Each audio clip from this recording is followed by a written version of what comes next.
Persons को justice हम मर के लेंगे। सोशल वेलफेयर हमारी मांगे पूरी करो।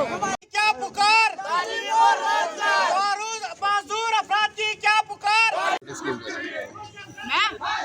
मेरा नाम रिफत जान है। मैं ब्लाइंड पर्सन की ब्लाइंड कैटेगरी से बिलोंग करती हूँ। मैं ये प्रोटेस्ट हम इसलिए कर रहे हैं कि हमें ऑर्डर नंबर 59 जो है हमें वो मंजूर है किसी भी हालत में, क्योंकि इसमें जो नाइंसाफी हो रहा है वो सिर्फ ब्लाइंड लोगों के साथ। जो नौकरी है ईस्ट भी रखा है 12 कैटेगरी को उन्होंने डिस्क्वालीफाइड कर दिया। ये जो 12 कैटेगरी है इसमें कौन कौन से आते हैं? एक वो जो जिनका कद छोटा है, जिनकी दोनों टांगों में प्रॉब्लम है, जो 100% ब्लाइंड है, और भी इसमें बहुत सारी कैटेगरी है। मिसाल सर जो एसिड वाली है, बहुत सारी कैटेगरी 12 कैटेगरी को 21 में से उन्होंने डिस्क्वालीफाइड कर दिया, जबकि हमने एग्जाम क्वालिफाई किया है।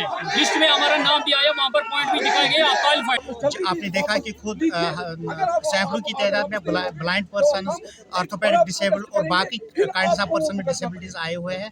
सोशल वेलफेयर डिपार्टमेंट ने हाल ही में जो क्लास 4 के लिए हमारे पोस्ट आइडेंटिफाई किए हैं, उनमें उन्होंने हमारे कानून के हिसाब से 21 डिसेबिलिटीज है, लेकिन उन्हें 9 को आइडेंटिफाई किया है कि उनको जॉब मिलेगा और 12 को छोड़ दिया है।